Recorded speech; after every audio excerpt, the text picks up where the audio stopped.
Nous entrons dans le temps de l'Avent avec une invitation à la vigilance.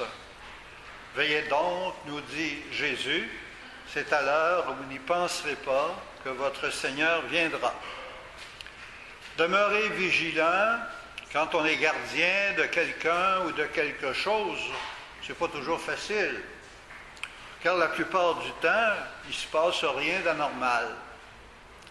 Et ça devient très monotone, c'est endormant. On finit alors par s'assoupir ou s'occuper à autre chose. Arrive un incident ou un intrus mal intentionné et c'est la catastrophe. On était endormi, on manquait d'attention, on manquait de vigilance. Jésus donne en exemple le voleur qui vient percer le mur de la maison alors que tout le monde dort. Le temps de l'Avent nous rappelle cette longue période d'attente qui s'est écoulée entre l'annonce d'un Messie sauveur et sa venue. Les prophètes ont parlé, ils ont invité les croyants à la vigilance, mais comme ça prenait du temps avant qu'il arrive, très peu étaient éveillés quand le Messie sauveur est apparu au milieu d'une humble famille de Nazareth. Les bons croyants n'y ont rien vu ni reconnu. Tout le monde dormait, sauf quelques bergers et plus tard des étrangers appelés mages qui ont su le reconnaître. Le Seigneur est déjà passé dans notre vie et nous l'avons reconnu. Nous avons tous connu des moments de foi très intenses. Nous avons tous connu, je pense, des moments d'union intime très intenses avec le Seigneur. Et nous avons puisé abondamment dans les richesses de cette première rencontre, très, très forte, très intime.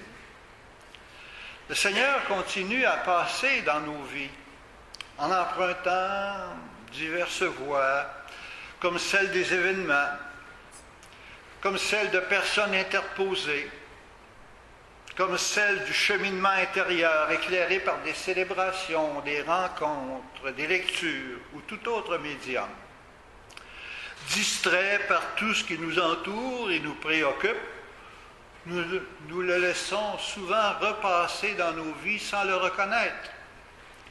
Nous nous privons alors d'une occasion formidable de nous laisser éclairer et fortifier pour demeurer fidèles dans un contexte de vie qui change constamment et qui peut facilement remettre en question notre foi, notre appartenance au Christ.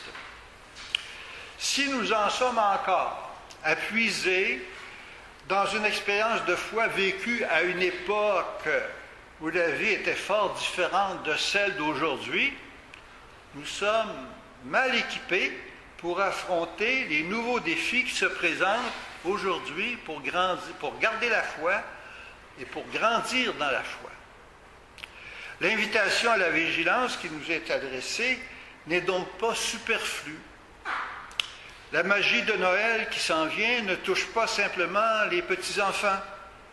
Elle rejoint également les adultes de tous les âges qui ont conservé un cœur disposé à se laisser éclairer, réchauffer, réanimer par Dieu qui s'est fait proche dans la personne d'un fragile enfant à la portée de tous. La grâce du mystère de Noël de cette année sera différente de celle des Noëls antérieurs si nous savons accueillir Dieu qui nous revisite dans un contexte personnel et communautaire très différent. Pour cela, il nous faut demeurer vigilants pour reconnaître les signes de sa présence toute particulière. Et la recommandation de Jésus nous concerne. Tenez-vous donc prêts, vous aussi, c'est à l'heure où vous n'y penserez pas que le Fils de l'homme viendra.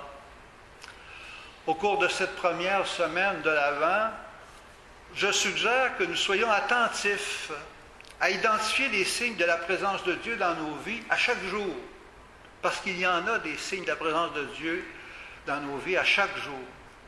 Et peut-être qu'on pourrait faire ce qu'on a fait ce matin, allumer une bougie, là, c'est le temps de la bougie de la paix, ou n'importe quelle autre bougie, peut-être à l'occasion d'un repas, le repas du soir, allumer cette bougie-là, pour nous rappeler l'importance d'être attentif, d'être vigilant aux signes de sa présence, de la présence du Seigneur aujourd'hui. À chaque jour, le Seigneur, par un moyen ou l'autre, nous donne des signes de sa présence. Nous serons alors mieux équipés pour reconnaître et chasser les intrus par tous les moyens qui cherchent à entrer dans notre vie pour fragiliser les bases de notre foi chrétienne. Nous serons en mesure de garder courage et de partir à la rencontre du Seigneur qui se fait proche avec sa lumière qui transforme nos jours. Amen.